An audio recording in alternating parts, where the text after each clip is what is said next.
Vamos então para o último vídeo dessa trilogia sobre o golpe militar, o dia que não pode ser esquecido. Ora, muito se tem escrito, filmado, falado, declamado em verso e prosa. No entanto, por mais que se tenha dito e que ainda se diga, mais registro que se tenha, é muito pouco diante de tudo que aconteceu naquela madrugada de 31 de março de 1964 e as suas consequências. O golpe materializado em 31 de março de 64 é decorrente de uma série de eventos antecedentes, como nós já vimos tratando nos vídeos anteriores. A fragilidade institucional e política historicamente vivida pelo país, principalmente a partir de 1930, com golpes dentro de golpes e contra-golpes. Uma sociedade pobre, marcada pelas injustiças sociais, sem emprego, sem saúde, sem educação. Quase 80% da população de analfabetos, na sua maioria vivendo na zona rural, sem moradia, uma absurda concentração de riquezas e de terras. Os coronéis e seus latifúndios continuavam sendo a marca do poder e da riqueza. Sem contar que nas capitais, nos grandes centros urbanos, já se constituíam os grandes conglomerados econômicos financeiros. A sociedade brasileira fervia por justiça social. É evidente que as elites, os donos do poder, do capital, das terras, não gostavam do que estava acontecendo. O discurso fanático de que os comunistas queriam tomar o poder e transformar o Brasil num país comunista como Cuba ou a China. Não bastasse tudo isso, um populista desvairado havia sido eleito para a presidência da República, o Jânio Quadros. Guardadas as devidas proporções de tempo histórico e realidade concreta, o Brasil tem convivido com políticos se intitulando guardadores da moral, dos bons costumes, da família e contra a corrupção. Jânio Quadros, Fernando Collor de Mello e esse último aí. Esse último aí, o Bolsonaro. Bom, no caso de Jânio Quadros, acredita-se que ele tentou um autogolpe. Renunciando, poderia voltar aos braços do povo ou dos militares, ou de ambos, imitando assim o que mais ou menos fez o Getúlio Vargas. Deu errado. O golpe já estava armado.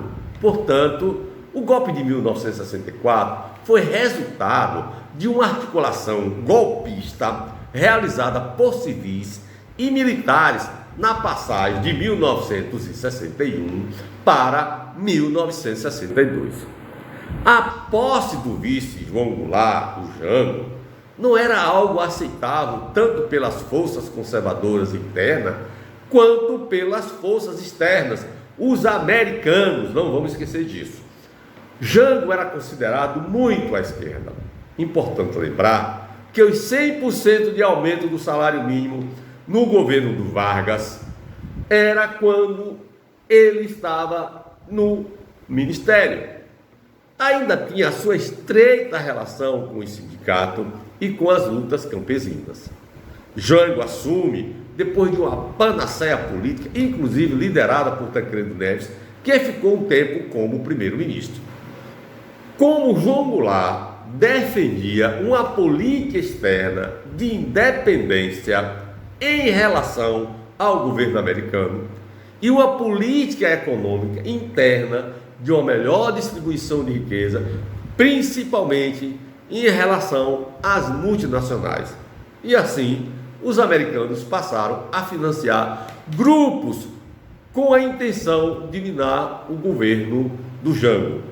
O IPES, Instituto de Pesquisa e Estudos Sociais, e o IBAD, Instituto Brasileiro de Ação Democrática. Essas duas instituições foram fundamentais no processo golpista. Tudo isso associado, em grande parte, à imprensa que sempre foi golpista, desde a queda da monarquia, e alguns segmentos da Igreja Católica. Um pequeno corte para fazermos um paralelo. O escândalo da Lava Jato, a destruição da Petrobras, os americanos que haviam grampeado e espionado a presidente Dilma Rousseff durante o governo do senhor Barack Obama. As consequências disso? O golpe de 2016 com o impeachment da Dilma. A prisão do Lula e a cassação de seus direitos políticos, impedindo de candidatar-se a presidente da República em 2018, que elegeu o Bolsonaro. Voltando para o governo do Jango, as reformas de base e a reforma agrária eram temas urgentes do seu governo e dominavam os debates políticos no seio da sociedade. Podemos dizer que era um Brasil sendo passado a limpo, possibilitando ao povo brasileiro, principalmente o povo mais pobre, mais sofrido, um pedacinho de terra para plantar e colher, como diz a música, e uma melhor distribuição de renda. Em 1963, insatisfeitos com uma medida do judiciário que impedia os sargentos de ocuparem cargos públicos, eles se revoltaram, movimento conhecido como a Revolta dos Sargentos, e ocuparam os prédios públicos em Brasília. Um outro paralelo importante, o 8 de janeiro de 2023, quando uma turba insana invadiram e destruíram os prédios dos três poderes. Observem que o modus operandi dos golpistas é a mesma, é uma escola. Não podem ficar sem uma punição adequada. São golpistas sim. Voltemos a Jango. Enfraquecido politicamente, inclusive convivendo com as posições contraditórias de seus ministros, principalmente ministros militares, Jango tenta conduzir uma política de conciliação, mas a sociedade brasileira estava muito insatisfeita e a situação do Brasil era extremamente instável. A conspiração de grupos de extrema-direita estava em pleno vapor. Jango reage em 13 de março de 1964, realiza o comício da Central do Brasil para quase 200 mil pessoas, quando de forma enérgica reassume o compromisso do seu governo com as reformas de base junto aos movimentos sociais. A coisa não ficou barata. A reação da direita foi imediata. A classe conservadora, no dia 19 de março, realiza em São Paulo a Marcha da Família de Deus pela Liberdade contra o comunismo e pedindo a intervenção militar. Segundo os relatos, estavam presentes em torno de 500 mil pessoas. Mais um paralelozinho. O ato da Paulista, no dia 25 de fevereiro de 2024, liderada por políticos de extrema-direita e boa parte de um grupo de religiosos protestantes. O modus operandi dos golpistas é sempre o mesmo, minha gente. Inflamar, divulgar notícias falsas e muita violência contra todo e qualquer um que se faça oposição aos seus interesses. Acredita-se que a facada final contra o Jango, o golpe, aconteceria por volta do dia 10 de abril de 1964. numa ação que deveria contar com militares brasileiros e membros do IPES, Instituto de Pesquisas e Estudos Sociais, e mais alguns americanos. Mas foi antecipado. A 4ª Região Militar inicia a rebelião em Juiz de Fora com o apoio do governo de Minas Gerais, o Magalhães Pinto, dono do Banco Nacional. A tropa marcha para derrubar o governo do Rio de Janeiro. João Goulart não reage contra o golpe com medo de uma guerra civil, pois acreditava que o governo americano estava envolvido até o talo no golpe. Eles negaram durante todos esses anos, mas hoje já se sabe muito bem qual foi o papel dos governos americanos, não somente no golpe de 1964 no Brasil, mas também em outros golpes, pelos países da América Latina, como Argentina, Uruguai, Chile e por aí vai. No dia 2 de abril, o Congresso decreta vago o cargo de presidência da República, mesmo o Jango estando ainda no solo brasileiro. No dia 9 de abril é decretado o ato institucional número 1 e assim a ditadura militar vai tomando forma. Políticos e funcionários públicos são retirados de seus cargos, postos e caçados. Inicia-se o desmantelamento do Estado democrático de direito. É só o início de uma carnificina que iria durar 21 anos.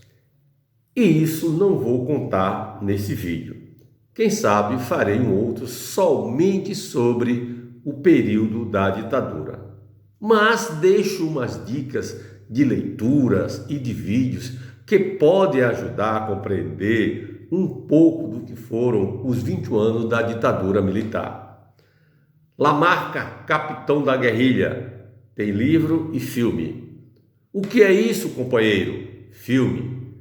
Eu também fui torturado, Feridas Abertas da Ditadura Militar, livro.